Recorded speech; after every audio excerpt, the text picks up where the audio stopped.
Eo amin'ny sehatry ny toekarena kosa indray dia tsy ny fitadiavana famatsim-bola no tena zava-dehibe fa ny fanatsarana ny fitantanana ny arena.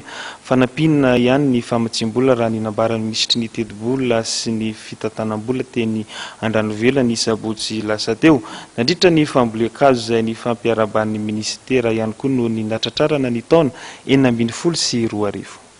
Taona iray nahafahan'ny ministry ny vola sy ny fitantanam-bola anaovana jery-totika ny fionana tamin'ireo mpiasan'ny ministera teny amin'ny domaine Andranovelany sabotsy lasa teo nandritra ny fambolea-kazo sy fionana noho ny nanatrarana ny taom-baovao.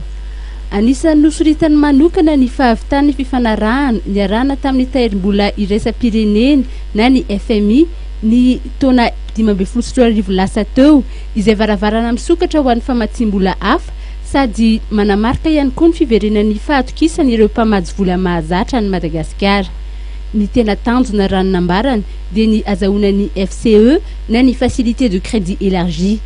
Na dia izany aza dia tsy tokony hiankido amin'ny famatsim-bola avy any ivelany isika fa anatsara ny fitantanana ny arena misy eto Madagasikara. Tsy izay fitadiavana famatsim-bola any ivelany izay ny zava-dehibe fa ny tena zava-dehibe dia ny andraisantsika malagasy an-tanana ny toe-karena. Azahoantsika malagasy mitantana ireo arena maro samihafa tsy tafesipeseny eto Madagasikara. Fa ny famatsim-bola dia velika fa fanampiny fotsiny ihany. Fa ny tena zava-dehibe dia izay ahafahantsika mitantana ny arentsika izay. Fa voalaza ombenombeny fa manan-karena Madagasikara nefa hatreto dia mbola tsy hitantsika mivantana. Tsy hitantsika mivantana ho ihany ny fahitana izay arenana na Madagasikara izay.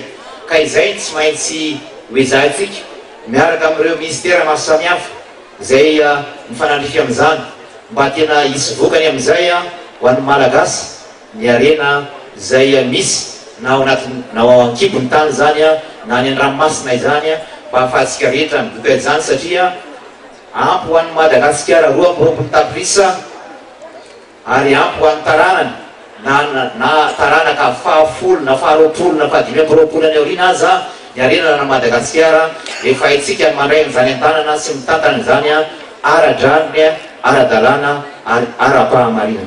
Zava-dehibe raha ny voalaza ny fambolea-kazo izay nitanterahana eucalyptus, ravitsara, kaki ary voasary no novolen'ireo mpiasa miisa 720. Nanamafy ny ministra fa ilaina izany mba ikadiana ny tontolo iainana sy analefana ny voka-dratsy ny loza voajanahary. Isy raha ny voalazany ny fanaraha-maso ny fitoboan'ny fambolea-kazo izay nitanterahana.